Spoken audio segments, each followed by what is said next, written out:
You already have an image in your mind of what a bad Roman emperor looks like. He's a youth with a mop of curls, maybe dyed blonde. He has a sickly pale complexion, wears too much blush. He might be experimenting with guy liner. He's decked out in silk clothing in bright colours and heavily embellished with ostentatious bling. He probably slept with your wife, or your mum. He's definitely sleeping with his own mum. And probably his sisters too. He gets his kicks from bloodshed and cruelty both inside of the Gladiator arena and outside of it.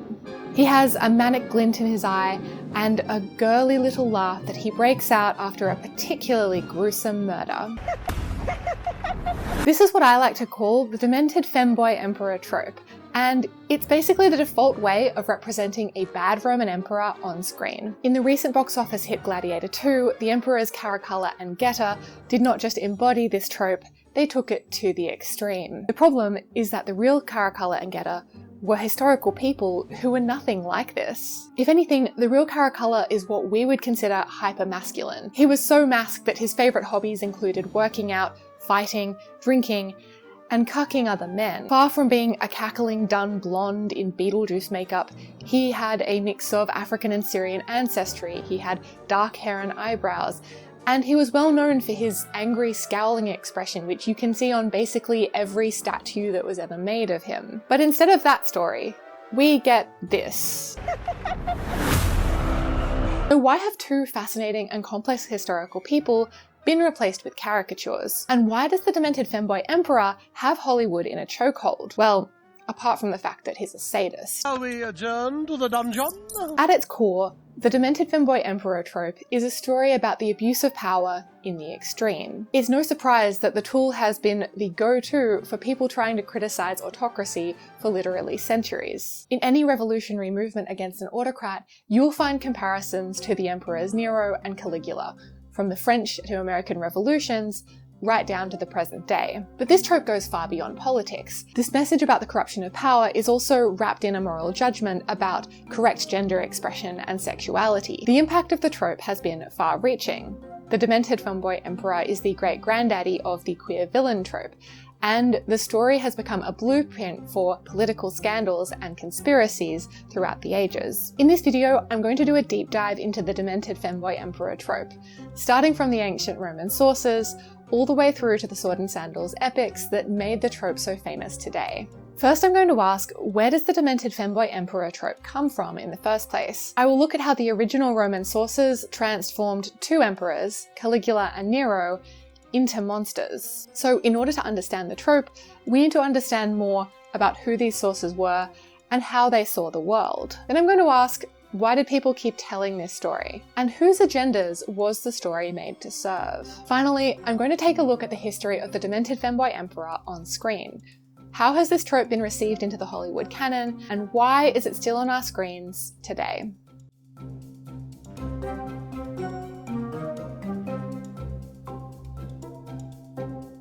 Chapter 1. A Femboy is Born.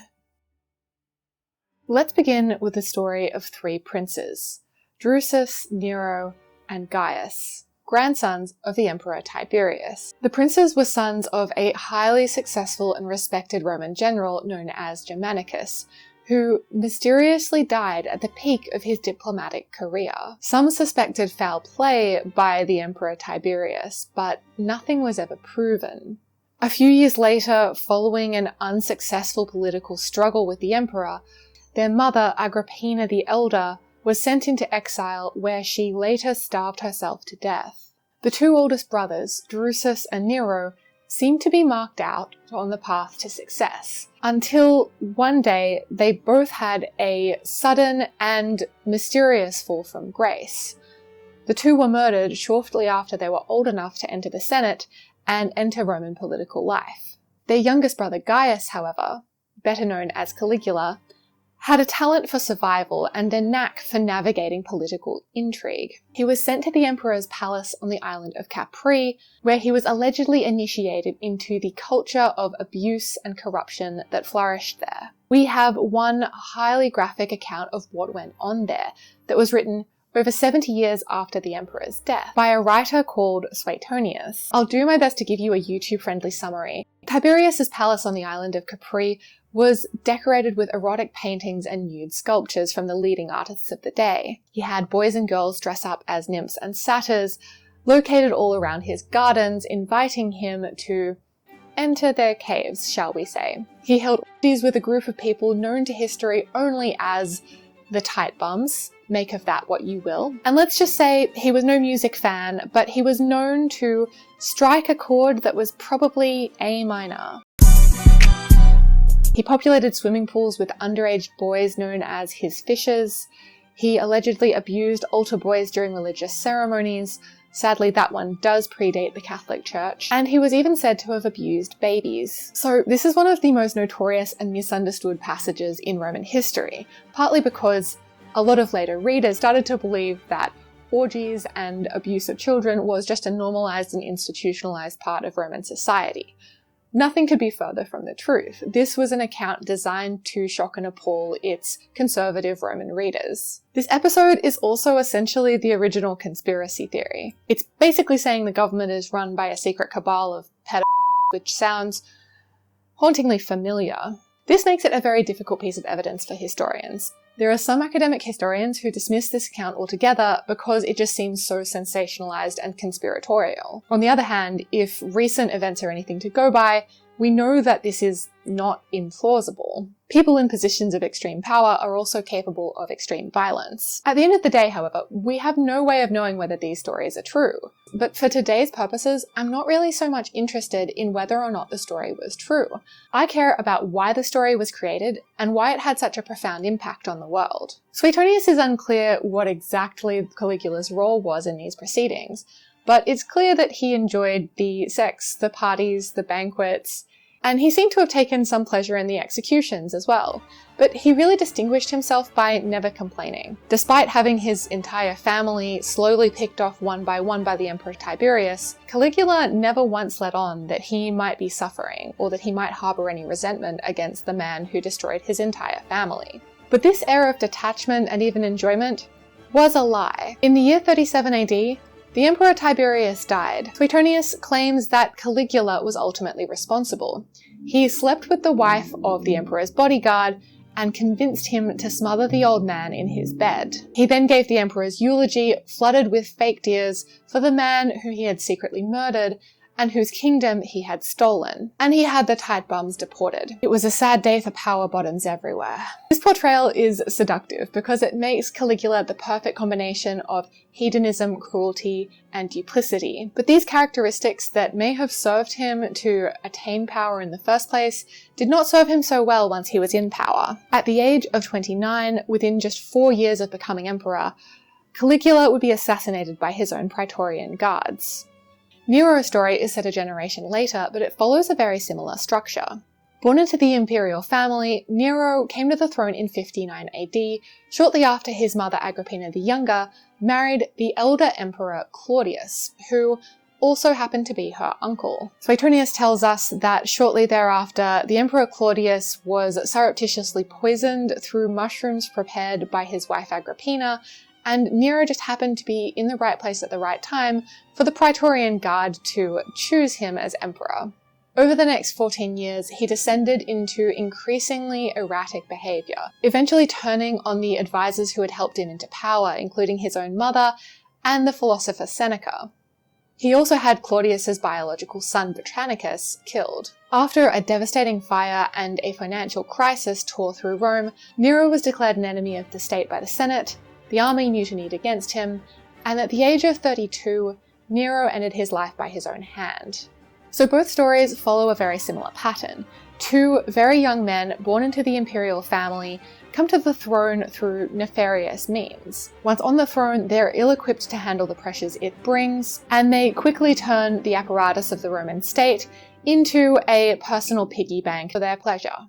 These villain origin stories give us the impression that the transition from democracy to monarchy was deeply jarring for the authors of these stories. After all, the successor to the largest empire in the world was no longer being chosen out in the open by the Roman people, but behind closed doors, potentially at covert sex parties. Nevertheless, any fears about the death of democracy and the abuse of power are couched in terms of moral fears about the emperor's personal behaviours. These stories focus on the emperor's bedroom, his wardrobe, and his personal appearance just as much as his policies. So if we want to understand where the trope comes from, we need to understand something about the moral attitudes of our original sources. Chapter 2. Ancient Roman Morality. There's one major vice that underpins the entire behaviour of the demented femboy emperor. The problem is it always comes across as a little bit silly. That word is Incontinentia. It's called Incontinentia. Incontinentia buttocks. So this is where we get our word incontinence from. And today incontinence means usually a lack of bladder control. But in Latin, originally incontinentia meant a lack of self-control of all different kinds. It meant being unable to control your desire for food, for drink, for bodily comfort, for beautiful things, for having beautiful lovers, and even for violence and bloodshed. In Australia, we describe a politician who drinks prodigious amounts of alcohol a bloody legend. Greatest Prime Minister of Australia, he relates to the people, the public love him, and all of the richies gave him a beer and said, have a skull. And what does one of our greatest Prime Ministers do? He sculled it. Listen, they're going skull, skull, skull. But unfortunately, most of our ancient Roman sources didn't see it that way. Some of our sources genuinely saw giving in to even your small bodily desires as a slippery slope that could eventually lead to all kinds of tyranny and corruption. This is an idea we find a lot in Stoicism. If you don't control your desires will control you. But an uncontrolled, passionate, and effeminate soul changes kingship into that most dreaded and detestable quality, tyranny. Then it becomes a prey to the uncontrolled emotions. Nobody exemplified Seneca's concern better than his own pupil Nero. Nero started out the way a lot of ordinary teenagers do. He'd sneak out to the pub, he'd go drinking, sometimes wearing wigs and doing drag, and he'd get into street brawls.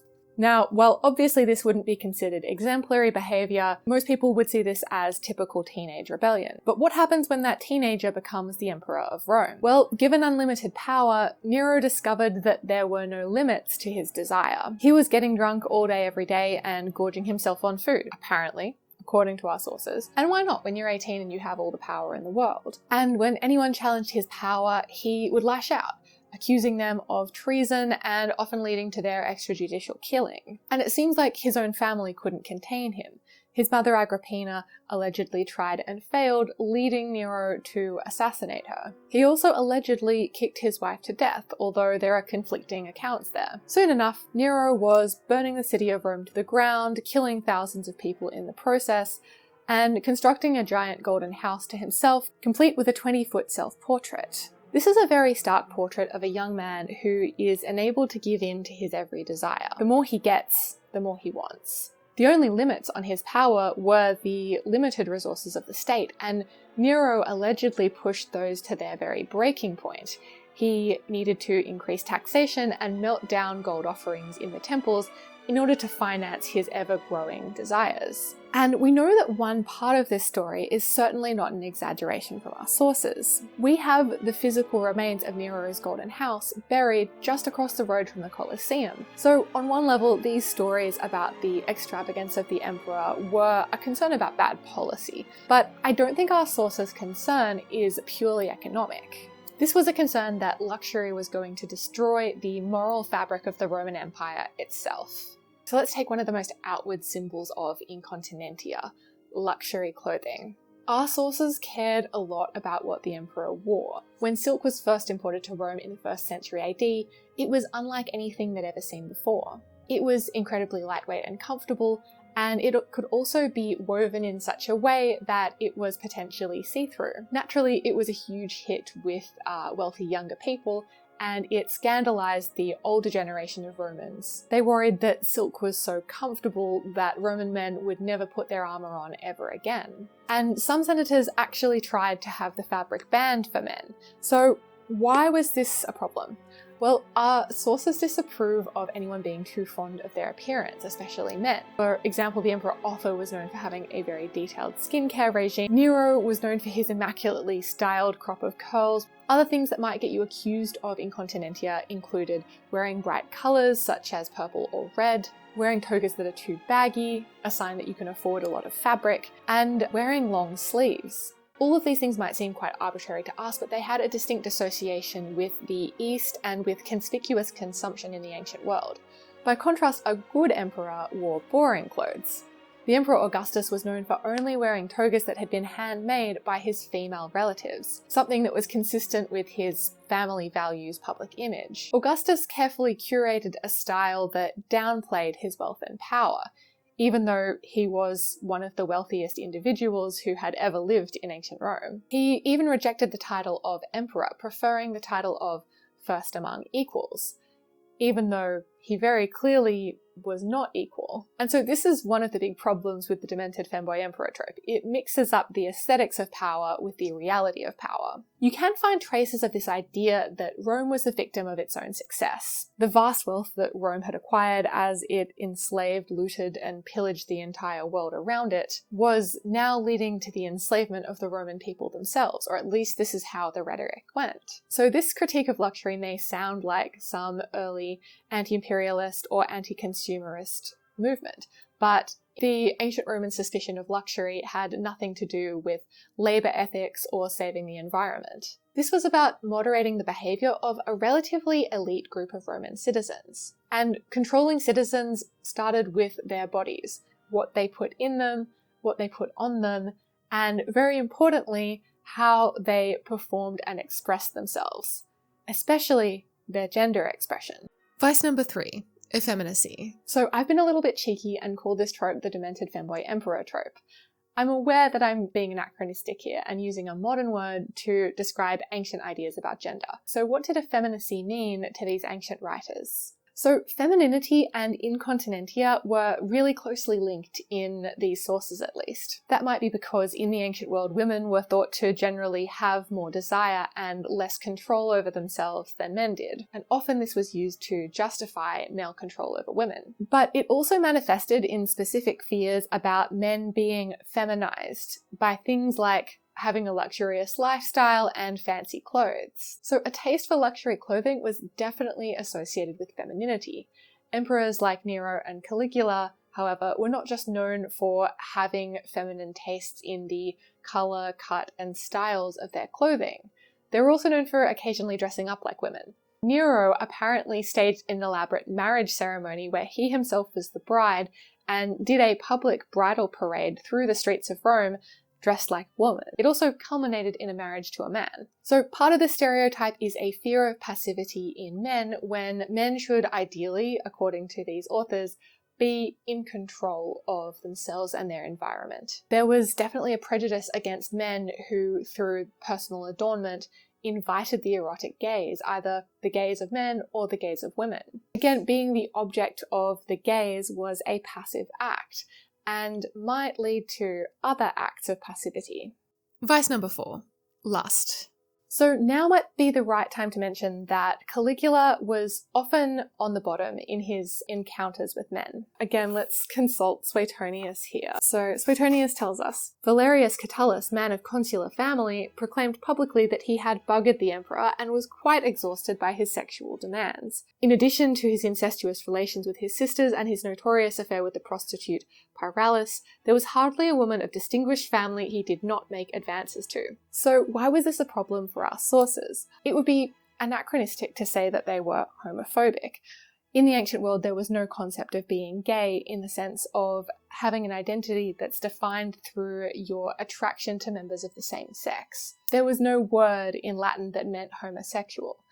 There was, however, a prejudice against those who were the passive partner in a same-sex encounter. So in short, it was okay to be a top under some circumstances, but it was not okay to be a bottom. In fact, dating back to the Roman Republic, there was even a law against Roman citizens being the passive partner in a man-on-man encounter. That person was excluded from holding public office and from participating in political assemblies. Again, this seems to have been linked to a fear of femininity. As the internet's favourite philosopher Seneca once put it, Women are born to be penetrated. So again, this is all part of an ideology where Roman citizen men needed to be in control of themselves, of their own bodies, but also in control of those who are lower down on the hierarchy than them, especially in the context of a sexual encounter. So the demented femboy emperor is a complete inversion of this ideology. He has complete control over everybody around him, and no control over himself or his desires. But of course, it wasn't that simple. For one thing, we know that there are lots of emperors who were known for being on the bottom who definitely haven't been remembered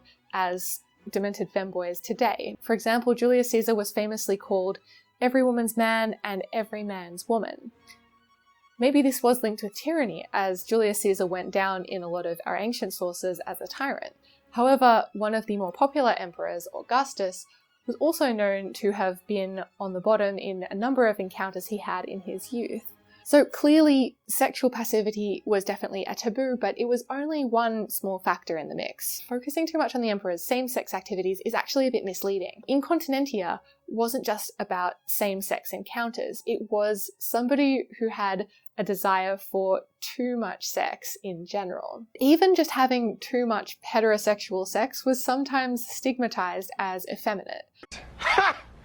Gay! This might be a bit surprising for a modern audience because we tend to think of having a large sexual appetite as very masculine, but not so in the ancient world. The demented femboy emperor becomes the focal point for ancient Rome's collective castration anxiety, and nothing could embody that more than Nero's relationship with a free boy named Sporus.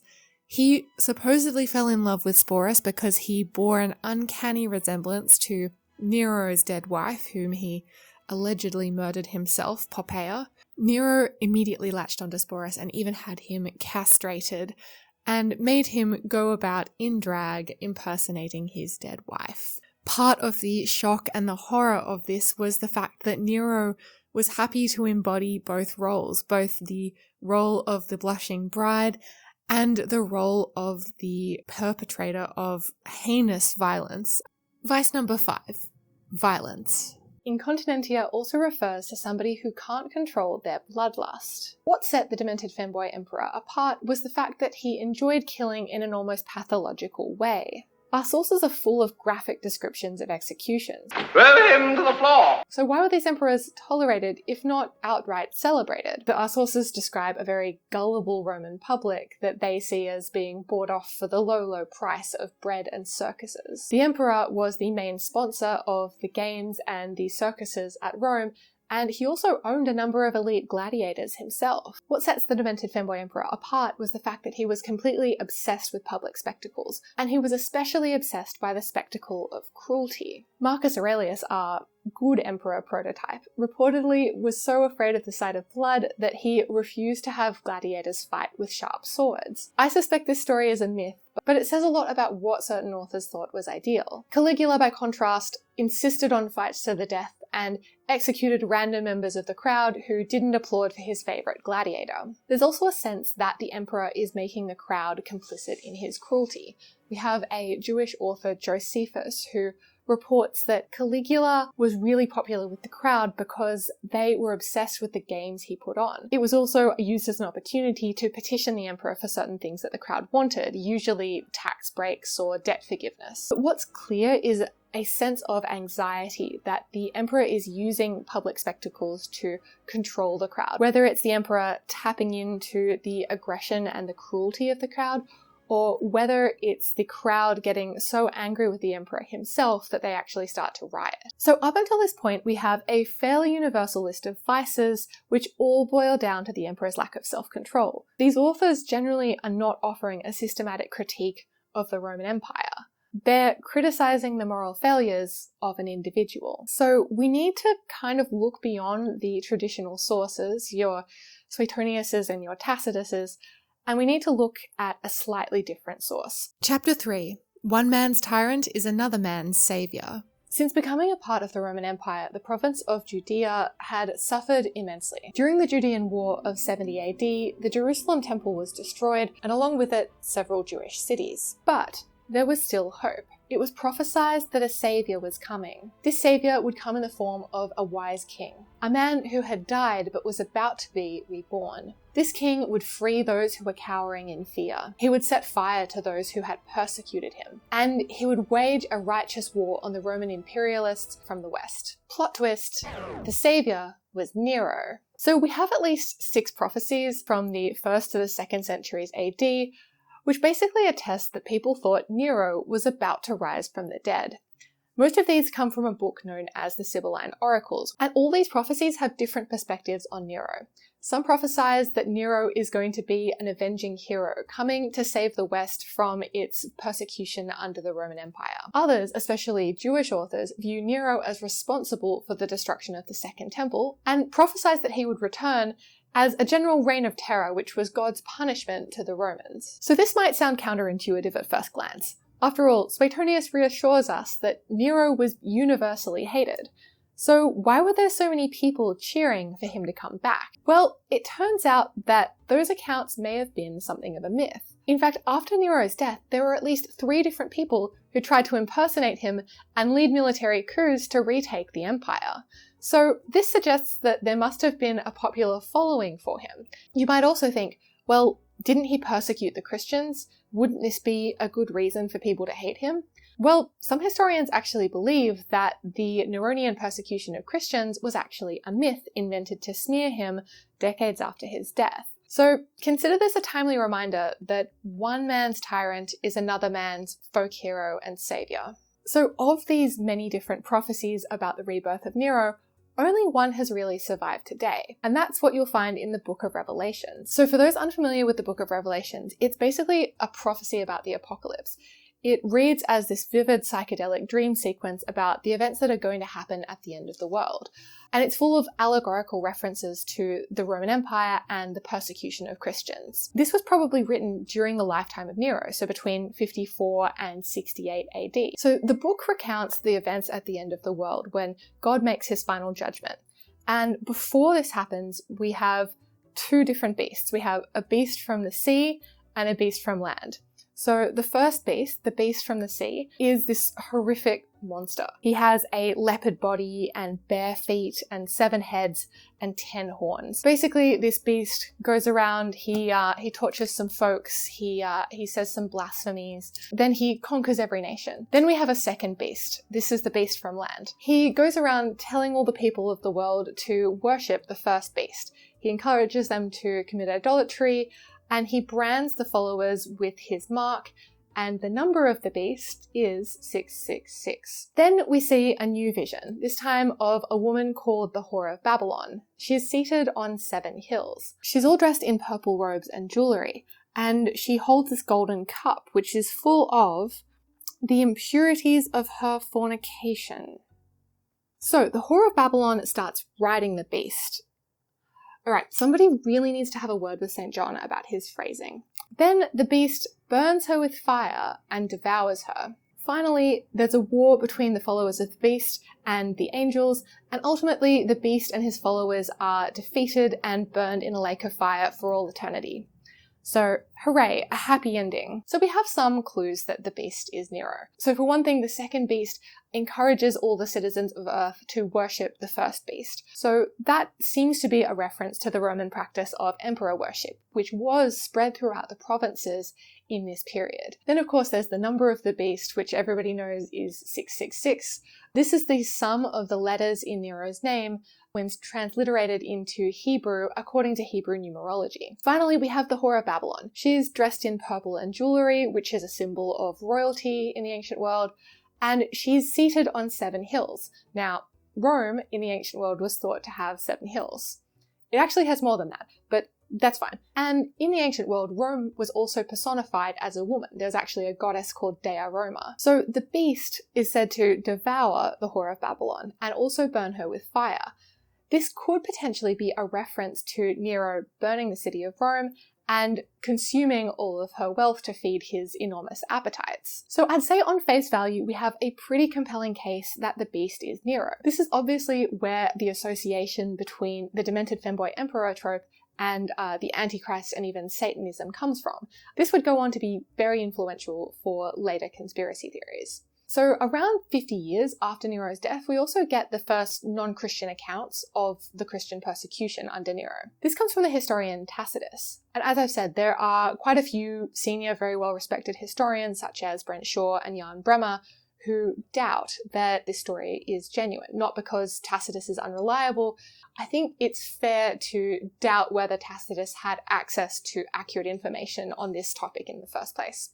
But nevertheless, let's have a look at what Tacitus has to say. He describes in graphic detail all the ways that Nero tortured the Christians, including crucifixion, being torn apart by dogs, becoming human torches in the private gardens of Nero. And interestingly, this account is actually more graphic than a lot of the Christian accounts themselves. So somehow, medieval Christians managed to take all of this complex Nero lore and make it even weirder. We actually have a 13th century saga from Iceland called the Verlandar saga, which features Nero getting turned into a pig and eaten by a pack of hounds. Around the same time, we have several medieval chronicles which claim that Nero became pregnant. And as a result of his pregnancy, he gave birth to a frog from his mouth. So I think this is probably a reference to the Book of Revelations in the part where it says, "Then I saw 3 evil spirits that looked like frogs. They came out of the mouths of the dragon, the beast, and the false prophet." I think what was going on is that medieval priests basically blended the Book of Revelation with the biography of Suetonius, threw in a liberal dose of body horror, and the result is just pure genius. Chapter 4. We should just totally stab Caesar. Should we totally just stab Caesar? This was the question on the minds of the leading philosophers and thinkers during the modern period. Thinkers of the day were starting to question leading institutions in the medieval period, such as the Catholic Church and the monarchy. And the demented Femboy emperor trope became a useful way of questioning the corruption of power. Martin Luther was a German priest living in the 15th century who criticized the Catholic Church for selling indulgences. Indulgences involved giving a donation to the church in exchange for attaining the satisfaction part of the sacrament of penance. In other words, it helped expedite the process of receiving God's forgiveness. He took the image of Nero as the Antichrist from the Book of Revelation and completely flipped it on its head. He argued that the Catholic Church doesn't just represent an ideal state where the meek poor get entry into the pearly gates and the decadent kings of this world burn in lakes of fire. Maybe the Catholic Church was as decadent and corrupt as the Roman Empire itself. Martin Luther compared the Pope to Nero and to the other tyrannical Caesars, arguing that the early church became corrupted when the authority of the popes became entangled with the authority of the Roman emperor. He even went so far as to argue that the Pope was the Antichrist. We can also find the demented Femboy emperor peppered throughout the revolutionary debates of this period. After the execution of the English king Charles I, John Milton defended his killing by comparing Charles with Nero. Nero, you say, killed his own mother with a sword. Charles used poison to kill his father and his king. Nero killed many thousand Christians. Charles, many more. The prosecutor in the trial of the French king Louis XVI argued that a trial was too good for this king. It's time, he claimed, to go back to the good old days, when the senators could just stab Caesar openly. Across the Atlantic, Americans stopped seeing the British Empire as a glorious, conquering new Rome, and instead they started to see the British Empire as the wicked and decadent bad old Rome, the Rome of tyrants. A political cartoon from 1773 depicts the British King George III on horseback in Roman military uniform, with the title of Nero. You might notice that the horse is stamping on a liberty cap, a symbol of freedom which also dates back to ancient Rome. In one of his speeches, John Adams also compared a British general who committed atrocities against the American people to the Caesars. At the same time, philosophers in this period were searching for better forms of government than monarchy, and they drew inspiration from the old Republic of Rome. The emerging republics of France and America drew heavy inspiration from ancient Rome, however, they also learned lessons from its tyranny. So in the early modern period, the demented Femboy emperor trope was helping inform what a good and a bad leader looked like, and helping reform institutions that were previously considered corrupt. This was aided and abetted by a scandalous legend that had shocking details of sex, violence, and other transgressions behind it. And it was this combination of lurid, scandalous details and genuine political theory that made the demented femboy emperor trope a common touchstone during this period.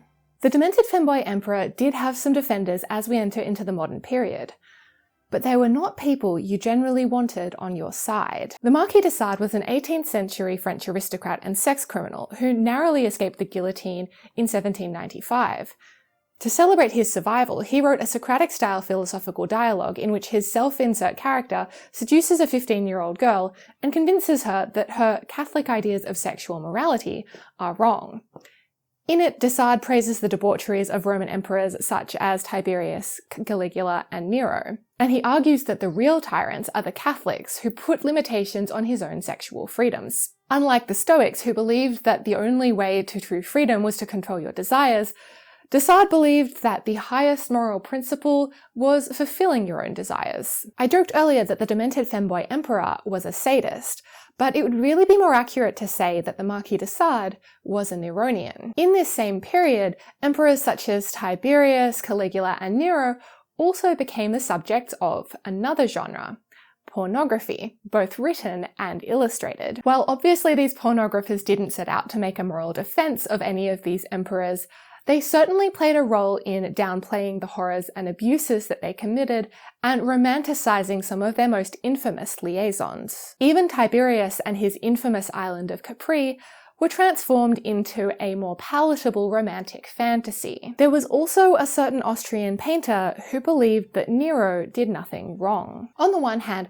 fascists appropriated ancient Roman symbols such as the eagle and the fasces, and they were heavily inspired by classical architecture.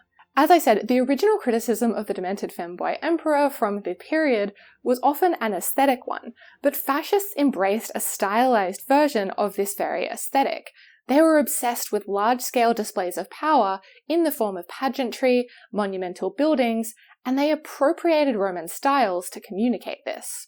Ironically, fascists also pushed the belief that what led to the decline of Rome was the decadence and indulgence of emperors and urban elites. But they had a way to explain this contradiction. German fascists created the conspiracy that the Romans were secretly Nordic people. Their decline, according to this theory, was not due to the personal failings of emperors like Nero, but rather due to an influx of immigration into Rome. According to this fascist way of thinking, it was actually the African and Syrian emperors such as Caracalla and Elagabalus who were the real cause of Rome's downfall. So at this point, the main defenders of the demented femboy emperor were pornographers, sex criminals, and quite literally Hitler. We can also see that this trope was incredibly easy to manipulate. It was not just a tool for bringing down tyrants, it was also a tool for the tyrants themselves. And I think the reason for this is because the demented femboy emperor represents just one side of the duality which is Rome in the popular imagination. On the one hand, there is the good democratic Rome,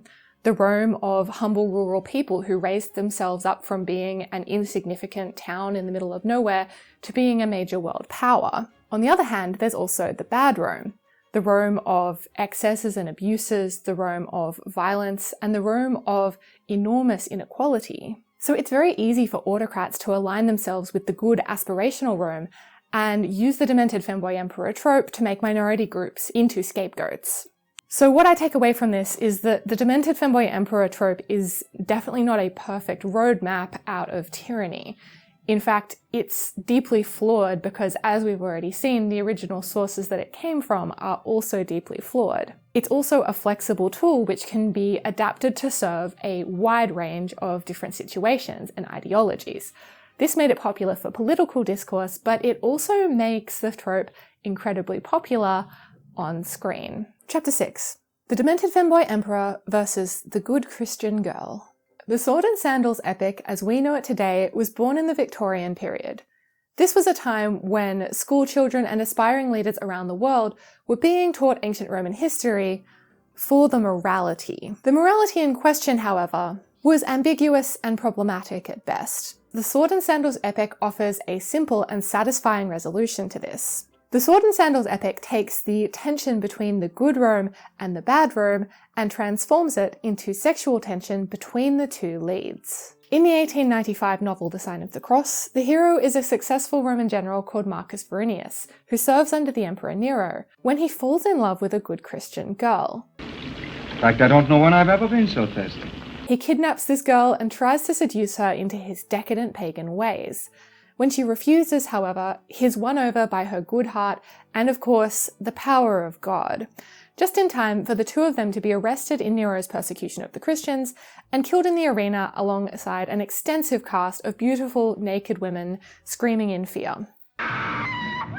This formula was so popular that The Sign of Cross was made into a stage play and then remade as a silent film in 1914, then remade again with the invention of the talkies in 1932, and a similar formula was repeated again in the 1951 film Quo Vadis, also based on a Victorian novel, very much in the same vein. Even though the basic plot of each is the same, the changes made in each reflect the concerns and constraints of the time in which they were made. Cecil B. DeMille's 1932 film was made just before the strict enforcement of the Hays Code in the United States, which censored sexual content amongst other things. Despite the film's wholesome Christian message, it features a number of very racy scenes.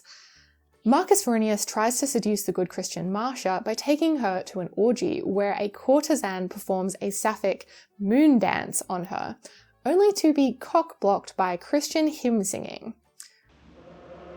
What's that singing? The Christians on their way to the arena dungeon. Oh no, the orgy is ruined. We meet Nero's wife, the Empress Poppaea, for the first time while she's in her bath, and she warmly encourages her female friend to come join her. Take off your clothes. Get in here and tell me all about it. Poppaea tries unsuccessfully to seduce Marcus Verinius. I don't understand why anyone would turn this woman down. But anyway, he does, because he's enchanted with this good Christian girl. So with the fury of a woman scorned, Poppaea encourages Nero to send all the Christians, including this goody two-shoes Christian girlfriend, to a grisly end in the arena. At the dramatic climax of the film, we see a series of Christian girls naked and bound moments before they are dismembered by crocodiles, lions, and bulls. Nero is the quintessential demented femboy emperor here. He is effeminate, luxurious, bloodthirsty, and he speaks in a pompous British accent. Yes. My head's splitting. The wine last night, the music. The delicious debauchery. He is easily manipulated by the courtiers around him, especially Poppaea, who plays the emperor far better than he plays his own lyre. Secretly, she desires to be with the real man, Marcus Verinius, who forms a stark contrast to Nero, and because of that, he must die. In stark contrast to the demented femboy emperor, the other stock character common to almost all Sword and Sandals epics is the rugged masculine lead. Jerry Pierce comments, "Ancient epic films tend to follow a predictable political narrative that centers on proper, masculine political power being perverted by unmanly tyrants, who themselves are unmanned because they lack the traditional signifiers of masculinity, and appear as effeminate or possess non-normative bodies. This feminization is therefore both the source and the telltale sign of their tyranny." In some ways, this reflects the original Roman sources, who characterized the demented femboy emperor as effeminate. But this version is so far removed from the original context of those sources that we are left with feminine traits of the emperor as the root of all evil. Even though these stories are ostensibly set in Rome, we only need to scratch below the surface to see that it's a commentary on its own time. The good Romans speak with American accents, while the bad Romans speak with pompous British accents. The delicious debauchery. Effectively becoming an allegory for the British monarchy and the evils of British imperialism more generally. I wish it had but a single throat, that mob, that I might cut it. At the same time, we can read these films as a commentary on American consumer culture. These films are a visual feast. We, the audience, get to enjoy the spectacle of seeing the emperor in lavish scenes of conspicuous consumption. Feasts with enormous platters of food, parties with bejeweled costumes, and beautiful women decked out in the most fabulous gowns. The audience is invited to enjoy the visual spectacle of luxury, sex, and violence on screen, but at the same time they're allowed to disavow that enjoyment through identification with the good Christian girl character. William Fitzgerald has argued that the Sword and Sandals movie is a way for the implicitly American audience to have their cake and eat it too.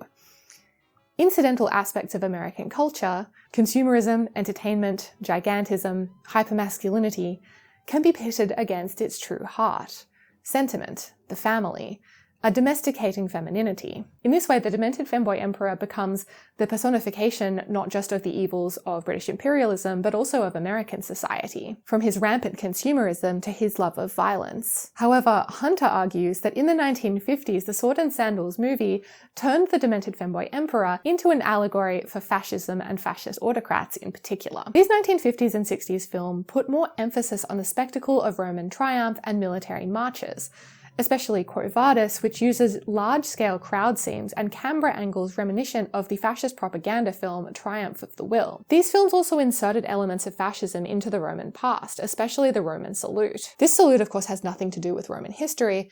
It's a modern invention based on a 19th century painting called the Oath of the Horatii, and later adopted by fascist movements. In this reading, the demented femboy emperor becomes something of a fascist leader.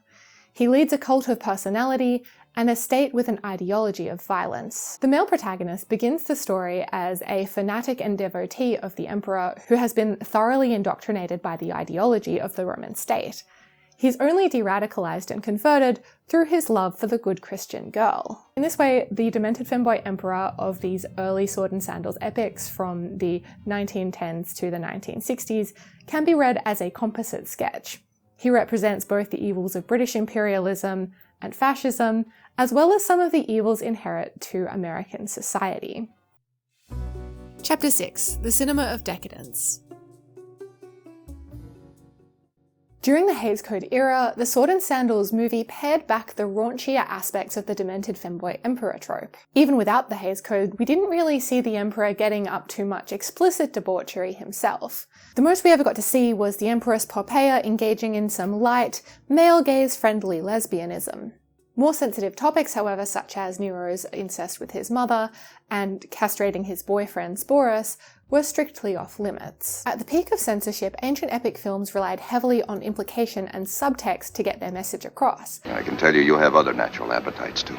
And even then, that wasn't always enough to make it past the censors. In Stanley Kubrick's 1960 film Spartacus, messy bisexual villain Crassus, played by Laurence Olivier, asks his younger male slave whether he prefers oysters or snails.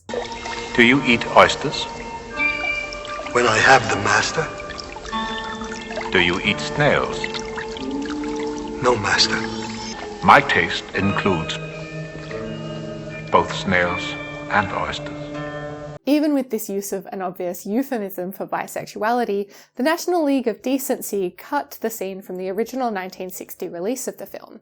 It was only restored when the movie was released on videotape in 1989. By the time the 1970s rolls around, however, the good Christian girl suddenly disappears from our screens, victim not of the crocodiles, but of the sexual revolution. It seems that audiences simply didn't identify with her, and as they were increasingly comfortable with seeing sex on screen, they didn't need this ruse to disavow any of the debauchery that they were secretly enjoying. In the UK, the BBC series I, Claudius, based on an earlier novel by Robert Graves, presents the Julio-Claudian emperors as a soap opera, without the need to reframe the story around some morally pure Christian character. All the scheming, incest, and betrayals of the dynasty are laid bare, and we can see Caligula is just one of the vipers born into a swarming nest. The show doesn't shy away from difficult subject matter, with Tiberius's island in Capri, Caligula's relationship with his sister Drusilla, and his assaults on married women, all laid bare.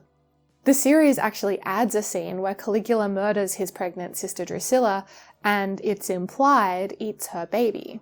Despite his sinister actions, Caligula is often the comic relief, delivering witty one-liners with a darkly dry British sense of humour. What is the watchword for tonight, Caesar? Oh, watchword for tonight, let me see. What about give us a kiss? Find yourself a place. He's never been to a wedding before. His life has really opened up since I made him a senator. This more honest depiction of the demented femboy emperor still held off from showing some of the most gory aspects of what took place on screen, but one director had no such compunctions. Gore Vidal was a political theorist who believed that America's democracy was descending into dictatorship. In 1979, he made a film Caligula to show the true horrors of where dictatorship can lead. 3/4 of the way through production, however, Gore Vidal ran out of money. To finish the film, he joined forces with Bob Guccione, the director of pornography company Penthouse, to create a pornographic masterpiece which Roger Ebert described as sickening, utterly worthless, shameful trash. This is one of the few films that dares to represent the horrors of Suetonius's biography with an unflinching gaze. The film graphically depicts acts such as pedophilia, rape, incest, decapitation, and torture. Someone on the production seemed to believe that the horrors depicted in Suetonius were not enough. They even added ones which were not in the original source material, such as a giant decapitation machine. What is more disturbing is that the film blends these heavy-handed violence sequences, loosely based on historical events, with straight-up porn sequences featuring Penthouse playmates, which seem to be included for the gratification of the audience. Whether intentionally or not, 1979's Caligula is a rebuke to the hypocrisy of the Sword and Sandals epic. It removes the pretense of the good Christian girl love story and simply leaves you as the voyeur of acts of unvarnished horror. While the film leans into Caligula's depravity and brutality, it also depicts the relationship with his sister Drusilla with remarkable tenderness. It's more a tragic love story than a morality tale. The film also provides a psychological explanation of Caligula's madness, situating the beginning of his madness in his initiation into Tiberius's island of abuse, and we watch in horror as the abused transforms into the abuser. At the same time, I don't want to give this film too much credit. Its commentary on the hypocrisy of the ancient epic has all the nuance of a sledgehammer. It's largely the unintended outcome of two very different directorial visions. Gore Vidal wanted to make an ancient epic which depicts the alien sexual morality of a pre-Christian Rome. The other wanted to make a porn film. While Caligula was trashed by critics at the time, it later became a cult hit and inspired many other films outside of the ancient epic genre. Leonardo DiCaprio cited it as an influence on his performance as Jordan Belfort in The Wolf of Wall Street. Here, the critique of capitalism, which was lurking under the surface of the 1950s films, graduates from being subtext to text. We watch as Jordan Belfort, apex predator of 1980s neoliberal capitalism, engages in exploits directly inspired by Caligula, including orgies, staging ludicrous show fights, and rolling around in piles of money. So Hollywood has gone from seeing the demented femboy emperor as a British foreign-coded villain who's juxtaposed against the good American-coded lead characters to something that's deeply embedded within American culture itself. This is deeply uncomfortable for the viewer, who is then implicated in the debauchery of the demented femboy emperor and has to acknowledge their own desires are shaping what they're seeing on screen. But that's okay, Hollywood invented a new ruse to help them disavow that. Chapter 7. The Demented Femboy Emperor versus the Noble Gladiator. Ridley Scott's film Gladiator breathed new life into the ancient epic genre by dispensing with the good Christian girl love story and recentering the action around the conflict between the demented femboy emperor and a noble gladiator. This drew on earlier films which centered the conflict between the evil British accented emperor and a good provincial man who is enslaved at the hands of the Romans, becomes a gladiator, and fights his way to freedom, such as Spartacus and Ben-Hur. In these stories, however, the hero is usually someone who is a foreigner or outsider, such as Ben-Hur, where the protagonist is a Jewish man. In Gladiator, however, the conflict lies at the heart of the Roman Empire itself. Here we see a fallen Roman general who has lost his job, he's lost his family, and he's lost his faith in America. I mean, Rome. This fallen general is pitted against the Roman Emperor Commodus, the nepo baby son of Marcus Aurelius. Unlike the classic Hollywood demented femboy emperor, Joaquin Phoenix's Commodus is not overtly feminine, but he has lived a sheltered and pampered existence, and has an inflated sense of his own importance and ability. When we first meet him, he's lounging around in a golden carriage alongside his sister Lucilla, while the hero Maximus does the actual work of fighting the German tribes. Have I missed it? Have I missed the battle?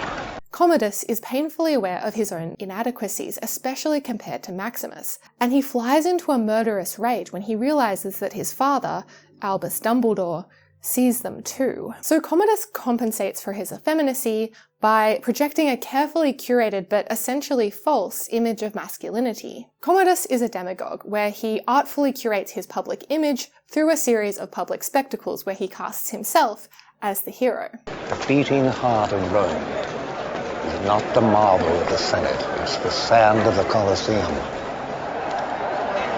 He'll bring them death, and they will love him for it. On one level, we can see the film as a conflict between the false masculinity of Commodus and the genuine masculinity of Maximus. In classic Hollywood epics, femininity is a symbol of tyranny. The delicious debauchery.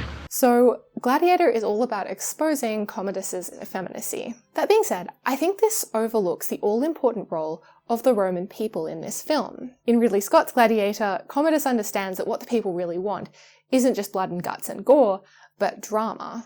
Your emperor is pleased to give you the barbarian horde. The audience wants to see a story about the strength of the human spirit. The gods have spared me. I am at their mercy, with the power only to amuse a mob. That is power. The mob is Rome, and while Commodus controls them, he controls everything.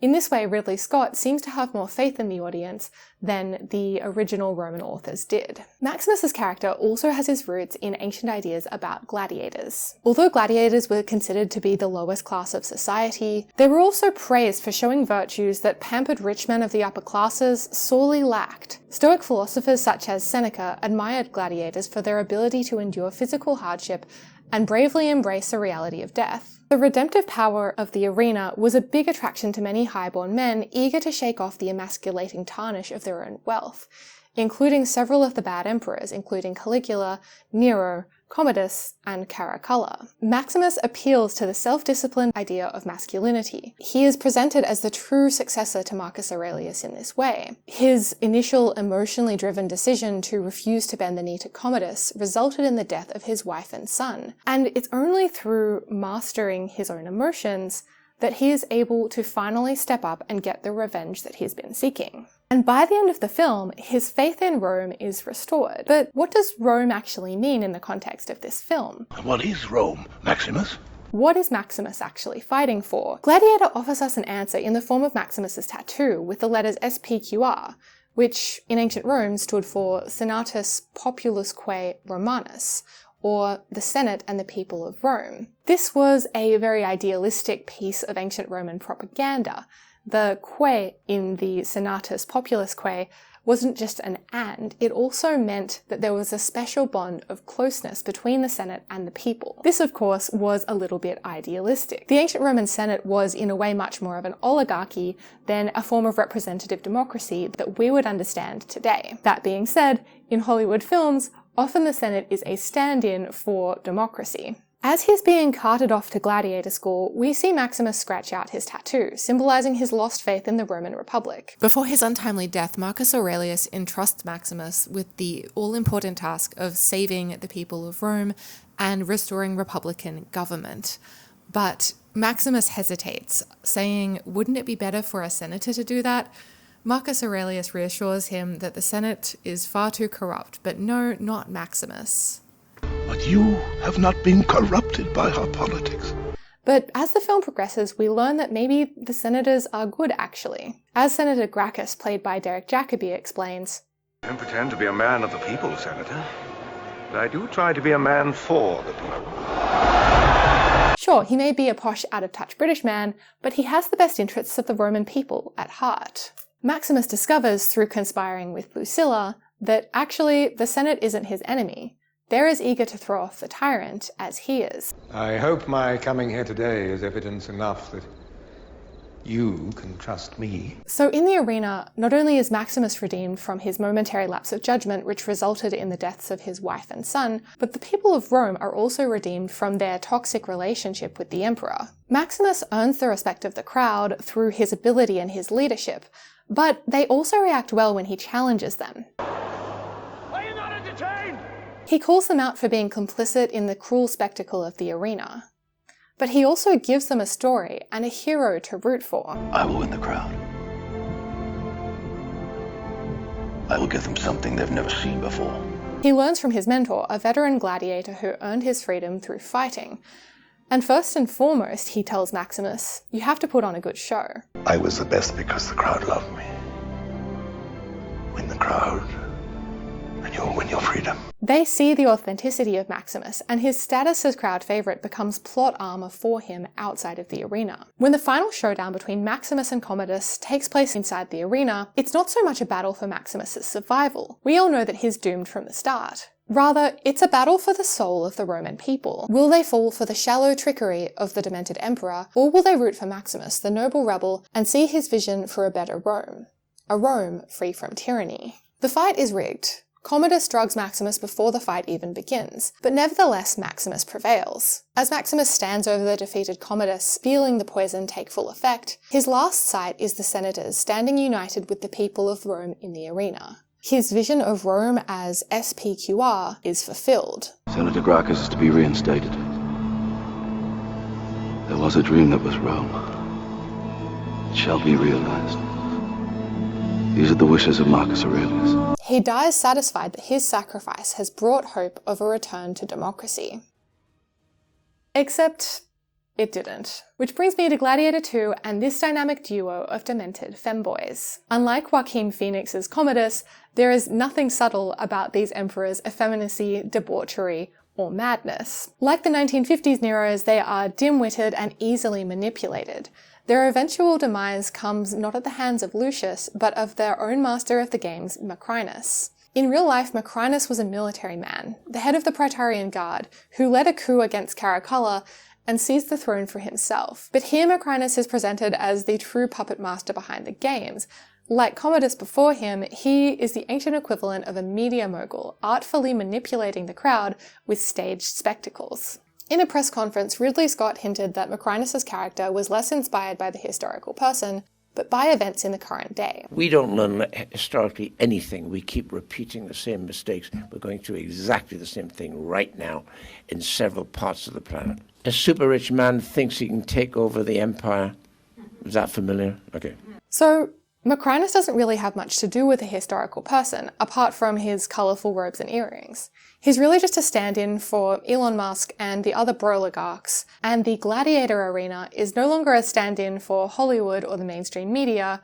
Social media is the circus of the modern age. It's fitting here that the final confrontation is not between Lucius and the demented femboy emperors, who are weak puppets that are easily defeated. The real showdown is between Lucius and Macrinus. But what is Lucius fighting for? His vision of Rome is very different to that of Maximus. This time, rather than the well-intentioned but essentially out-of-touch senators, instead we get senators who wear wigs and too much blush, and go around chuckling about the delightful orgy they attended last night. Senator Thrax is not the hope for a new republic. This is a cynical portrait of an elite who are just as corrupt as the emperors they serve. The dream of Rome as a democratic partnership between the Senate and the people is nowhere to be seen. Gladiator 2 is a deeply cynical take on democracy for a deeply cynical time. Something is rotten in the state of America. I mean, Rome. Lucius initially doesn't differentiate between good Romans and bad Romans. When we initially meet him, he is fighting for Numidian independence from Rome, which is wildly historically inaccurate, but we really don't have time to get into it right now. All I'll say is that at this point, the anachronism seems to serve a particular narrative purpose, which is that Lucius is on the side of the people who resist Rome. He sees Rome as a great irredeemable evil, and when he becomes a gladiator, his only goal is to smash the Roman state and anyone who's complicit in it. Most of all, the general Acacius, who was responsible for destroying his town in Numidia and killing his family. Where Maximus fought with honor and did his best to resist the brutality of the arena, Lucius fights with no reserve and no mercy. However, Lucius also buys into the promises that Macrinus sells him, specifically the idea that the arena was his ticket to revenge, freedom, and redemption. But the closer he gets to attaining his goal, the more Lucius realizes that the arena is a hollow spectacle, which fails to deliver on any of the promises that it sells to him or to the Roman people. It's a fantasy world which keeps the Romans distracted. There are even people inside the system who are trying to help him. Unfortunately, he realizes this too late, once he's already killed the man who was his only hope of changing the system from the inside. I read this as a critique of populist politics. Lucius originally sees the world in a pretty simple populist binary. On the one hand, you have the pure, simple common people fighting for freedom, and on the other hand, you have the decadent Roman elites. But by the end of the film, he starts to realize that it's not that simple and wakes up from the delusions fed to him by Macrinus. But if Lucius isn't fighting for the Senate and the people of Rome, then what is he fighting for? Well, he tells us that he's fighting for the Roman dream. We are first introduced to this dream from a doctor who helps heal Lucius and reveals that he's also an immigrant who worked his way up from captivity to becoming a Roman citizen with a Roman wife and Roman kids. This time, the Roman dream is far more individualistic.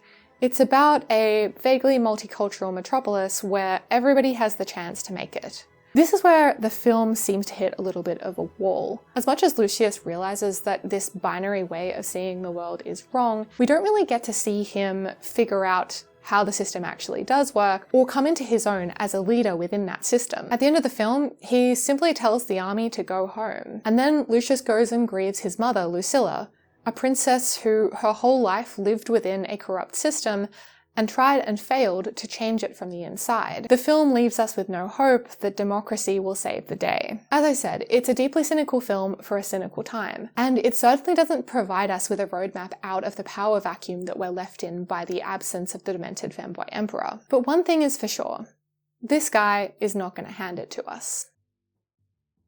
Conclusion. So why is the demented Femboy Emperor such a fixture on the big screen? If you ask me, I think it's because it's easier to tell stories about people than it is to tell stories about complex systems of power. The demented Femboy Emperor puts a human face on a broken system, and you'd be hard-pressed to find a more fascinating mix of charisma, scandal, and horror in a single individual. And after all, Emperors Nero and Caligula were reference points for early political theorists who were trying to understand the nature of autocracy. We will probably always return to their stories as new forms of autocracy emerge. Not to mention, the demented Femboy Emperor is a useful caricature of an autocrat, but one without a specific ideology or political affiliation. This makes the trope easily adaptable to new situations.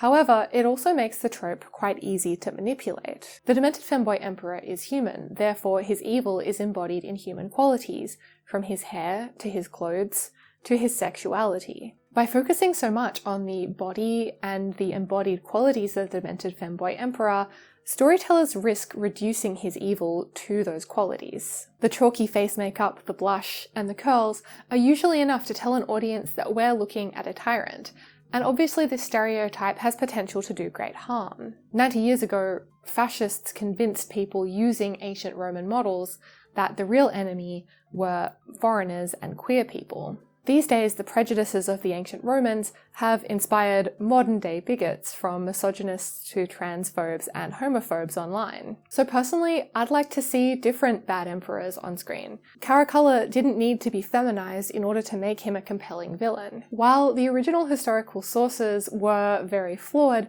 at the same time, they were capable of depicting tyrants and madmen in a variety of different flavors and gender expressions. They were connoisseurs of evil individuals and were able to give us detailed tasting notes for each. This one has a bold masculine flavor, while another is weak but deceptively clever, while another one is fruity and feminine. Hollywood, however, seems determined to stick to just one note, probably because they are afraid to depict a truly masculine villain on screen in an ancient Roman epic. These movies also present different models for how people should react in the face of tyranny. The Victorian good Christian girl passively resists by singing hymns at the orgy, helping Roman fuckboys to find Jesus, and holding her faith tightly as she's led to a martyr's death. The noble gladiator, on the other hand, is all about taking direct action through violence, sometimes forming coalitions with democratic bodies, and sometimes shunning them. In 2025, the noble Gladiator is an allegory for the angry young men of our generation. He initially embraces his own rage as his path to redemption, but he is beginning to question where all the violence leads and how effective it is in the face of a charismatic popular leader and a well-oiled propaganda machine. So, despite the potential harms of the demented femboy emperor trope, I don't think we should just totally stab Caesar. I think this trope is a tool, and its success depends on what you do with it. And there is so much richness and depth to the history that I'm confident that new generations of storytellers will find new and exciting ways to adapt it to their own time. We definitely haven't seen the last of the demented femboy emperor. I have no doubt that he will continue to rise again from the dead time and time again. And when he does, maybe he will destroy us, but maybe he will set us free.